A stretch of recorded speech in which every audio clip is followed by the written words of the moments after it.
Il est temps que la France lève son genou de notre cou. 7 siècles de misère faits de traite humaine, de colonisation et aujourd'hui de néocolonisation, cela suffit. Il est temps que la France nous foute la paix. Il est temps que la France prenne exemple sur ses voisins européens. L'Allemagne est la première puissance économique d'Europe, loin devant la France. La 3e ou 4e puissance économique du monde. L'Allemagne n'exploite aucun pays, aucune colonie. Je peux citer l'Italie, je peux citer l'Espagne, qui avait des colonies avant, mais qui n'exploitent personne, qui ne font pas ingérence, qui n'imposent pas des dirigeants dans leurs anciennes colonies. Au nom de quoi la France croit pouvoir continuer à nous imposer des dirigeants, à faire des choix à notre place. Cela doit cesser et l'Afrique nouvelle, la jeunesse africaine, les élites africaines, la diaspora africaine dit non, ça ne peut pas continuer. L'hypocrisie de cette France se vit et s'exprime tous les jours. Prenons exemple du cas du Mali et du Tchad. Au Tchad, où le processus constitutionnel a été interrompu, la France a applaudi et son président est allé consacrer le nouveau roi. Au Mali, où ce n'est pas le processus constitutionnel qui a été interrompu, mais le processus de transition, la France a condamné et même a pris ses clics et ses claques pour dire qu'elle quitte le Mali. Ça, c'est de l'hypocrisie. C'est le 2 poids, 2 mesures. C'est le double langage que la France tient en Afrique.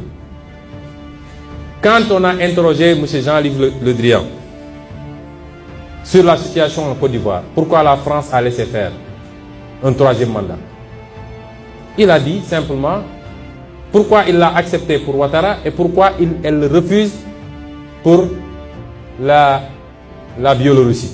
Puisque la France a condamné en Biélorussie, a même poussé l'Union européenne à condamner. M. Le Drian répond en disant que c'est parce qu'en Biélorussie, il y a eu des millions de personnes qui sont sorties dans les rues et que ce n'était pas le cas en Côte d'Ivoire. Voilà comment la France traite les questions africaines. Personnellement, nous n'attendons absolument rien de la France. Nous voulons qu'elle cesse de s'ingérer dans nos affaires. Que le peuple sénégalais puisse avoir le droit de choisir librement. Et non pas parce que la France a choisi un candidat avec les méthodes qu'on connaît. On commence par cibler les gens, on les décore dans des légions d'honneur ou dans je ne sais quel autre grade, chevalier de je ne sais quoi. On les inscrit dans des loges maçonniques et on leur dit préparez-vous, ce sera vous après.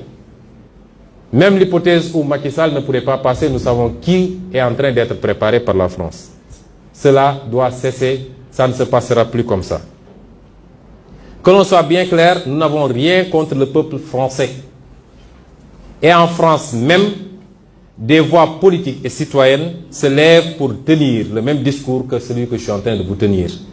Nous sommes ouverts à travailler avec tout le monde, dans le sens d'une collaboration gagnant-gagnant. Nous avons besoin de gens qui investissent en respectant les lois de ce pays, réaménagées d'ailleurs. Nous avons besoin des gens qui transfèrent de la technologie. Nous avons besoin de gens. Il faut que ça cesse. Il faut que ça cesse. Je ne suis pas en train de dire que la France est à l'origine de tous nos maux. Elle n'est pas responsable de la corruption de nos élites. L'argent du peuple qui est volé tous les jours, détourné dans des comptes offshore, détourné pour construire des immeubles à gauche, à droite, détourné pour corrompre de l'électorat.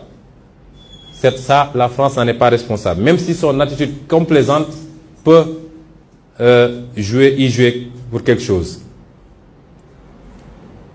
La France n'est pas responsable du clientélisme, des détournements de deniers publics, de l'incompétence de nos leaders, incapables d'identifier les priorités.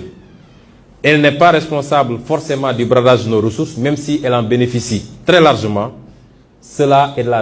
Tout ça est de la responsabilité de nos dirigeants, incompétents, incapables et qui ne sont pas des patriotes du tout. Nous disons à la France d'écouter ces voix qui lui parlent de notre schéma, d'une autre collaboration entre l'Afrique et la France. Beaucoup plus juste, beaucoup plus équitable, mais beaucoup plus durable. Si elle sait l'écouter, je crois que nous aurons de beaux jours devant nous dans le cadre de la collaboration. S'il ne sait pas l'écouter, pensant pouvoir continuer à fonctionner comme du temps de nos grands-papas, cette jeunesse africaine ne l'accepte plus. Il faut que la France se prépare à une rupture définitive et à quitter l'Afrique. Parce que l'Afrique appartient aux Africains, elle n'appartient pas à la France. Elle n'appartient à personne d'autre, ni la Chine, ni les États-Unis, ni personne. Et les Africains veulent prendre le destin en main enfin.